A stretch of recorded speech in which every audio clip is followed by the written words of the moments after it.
question your dignity as judge. I just wanted to ask, I'm joining beauty pageant for a couple of years now. But then again, this is my first time to receive 40 out of 100. Ano po yun? I know that I am a disabled candidate. I know that I belong to the PWD community. But do I deserve to get 40? I even have 50. Again, it is not a question. Coming from the host, 40 is worse. Tama po ba ako, Mr. MC? So, I just wanted to ask, may I just ask? Kasi ako, I know I did my part. I know I did my best. But why is that I have 40? Why is that you gave me 40? Hindi lang po isa ha. I have 2. I have 50 for, ano po yun, below average po ako? Wala pong bearing yung sinagot ko. Wala po ba akong beauty? I know that I am not beautiful as them. But I know I have my beauty. So why is that I have that 40 kung ang basis natin is 50-50? So I just wanted to ask, why is that I have that grade? Coming from the judges. Dear, can I have the moment, please? Yes, you can. Yeah, I'm at your back. I'm sorry. Yeah, this is Dyosa. Yes. Yeah, I've been an organizer in my half of my life, and the question is, well, it's different from hers. Okay, but I do not question your capacity, your capability in providing scores to your candidates. But the question here is, there must be really something wrong with the computation. Imagine. 𝗧𝗥𝗘𝗡𝗚 and Barbie C, they earned or they got major awards, and yet hindi pa sila pasok sa top 5. There must be something wrong with that. Tama.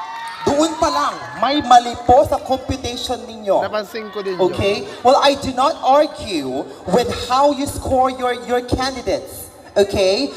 It's okay if I did not make it to top 10. Well, in fact, I saw it from the tabulation. I am top 11. Pero I'm not gonna be hypocrite, okay? I've been joining pageants and there are times that I lost, but I accepted it. And this is the first time that I cannot, because it's pretty obvious that there's really something wrong with the computation, with how fast you have computed with 20 judges. The question is, bakit ganun kabilis ang computation? And Check. ML Venus 𝗧𝗥𝗘𝗡𝗗𝗚 got 2 major awards. What is her rank?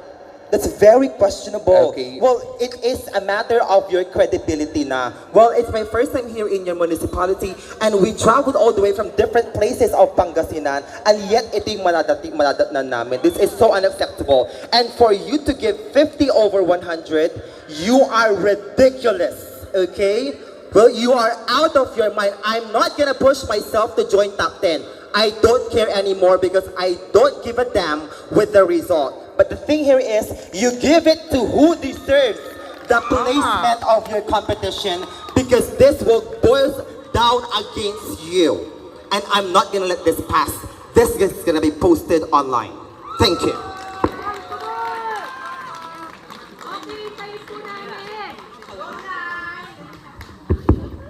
Not like Mr. Dyosa, we really respect each and everybody's decision.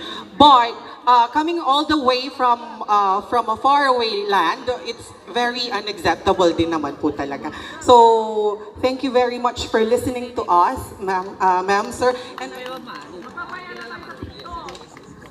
It's okay, ayusin lang po natin ito. May